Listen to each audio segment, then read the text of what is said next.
What do you make of LeBron confronting you in the aftermath of that situation? I thought it was weak. I thought it was some bullshit. But in the moment, I knew that I was listening to a father. Stephen A. Smith just took his feud with LeBron James to another level, and it's more intense than anyone expected. The outspoken ESPN analyst didn't hold back on the Gills Arena podcast, slamming LeBron's courtside confrontation as weak and bulls. Days after their heated exchange went viral, Smith has doubled down, adding even more fuel to the fire between him and the NBA's all-time leading scorer. This rivalry is far from over.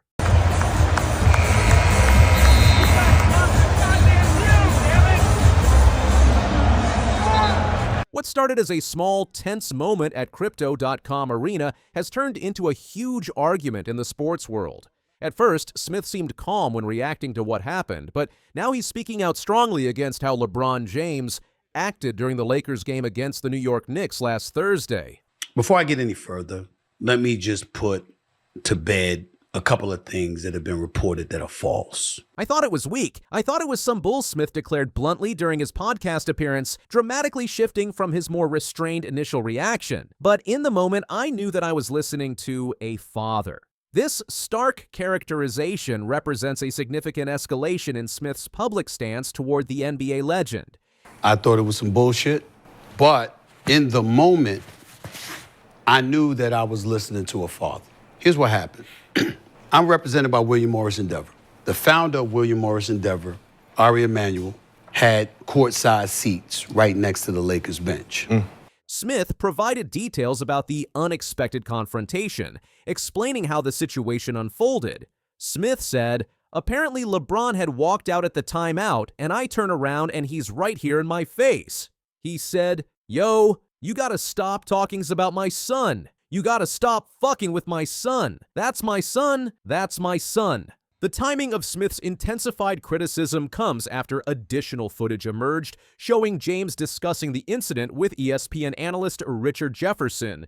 In this clip, James can be heard saying, "That's the only thing I'm tripping. I don't give a fuck." Once he talks about, "I'm pleading to you as a father. I can't." This behind-the-scenes conversation appears to have further inflamed Smith, who admitted being really putzing hard after seeing James's exchange with his colleague. After the situation. So what we want to do is we want to play the footage of that. It's not long, maybe, I don't know, 20 seconds or so, and then we're going to come back and continue on the show. Take a look at this footage here.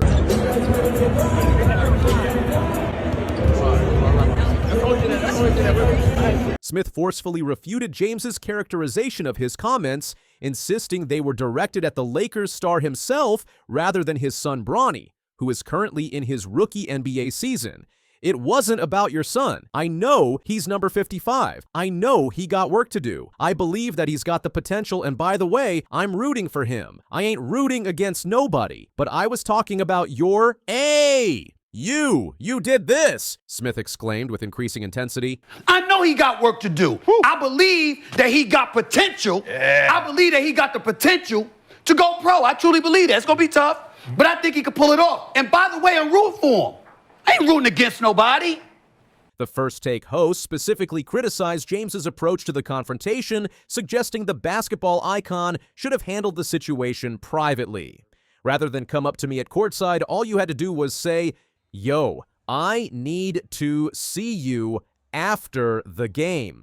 Smith stated forcefully, "You didn't do that, Cisniere. You said you're fucking with my son." "No, I wasn't. I was talking about you." Smith's frustration extended beyond this specific incident to encompass what he perceives as special treatment afforded to James throughout his career. All of us as reporters, as a league, as an NBA franchise, had to sit back and be quiet and capitulate to your size. You did that, Smith declared, suggesting a broader pattern of preferential treatment that has long frustrated members of the sports media. You the one that had us as reporters, as a league, as an NBA franchise. All of us got to sit back and be quiet and capitulate to your shit. Come on now. You did that. The confrontation reportedly centered on Smith's previous comments about LeBron's handling of his son Bronny's entry into the NBA. Smith had previously suggested that LeBron's very public desire to play alongside his son had inadvertently placed excessive pressure and scrutiny on the rookie. This perspective clearly struck a nerve with James, leading to the courtside confrontation that caught both basketball fans and media personalities by surprise. Despite Smith's increasingly harsh assessment of the situation, LeBron's agent, Rich Paul, has attempted to downplay the significance of the clash.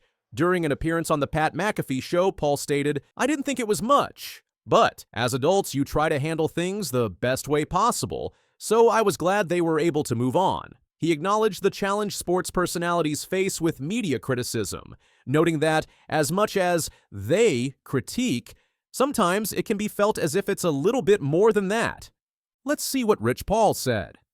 Yeah, I mean, I didn't think it was much, but I think that, as adults, you try to handle things the best way possible. And so I was glad they were able to move on. But, it's tough. Anytime you have media platforms, and there's so many today, and these guys. Paul insisted that both parties have moved on from what he characterized as merely a dust-up. However, Smith's latest comments suggest the ESPN commentator has not only not moved past the incident, but has become increasingly indignant about it upon further reflection. The very public nature of this feud highlights the unique dynamics between modern sports media personalities and the athletes they cover. Smith, known for his bold and often controversial opinions, finds himself directly confronted by one of sports' biggest stars in a way that blurs traditional boundaries between media and subject.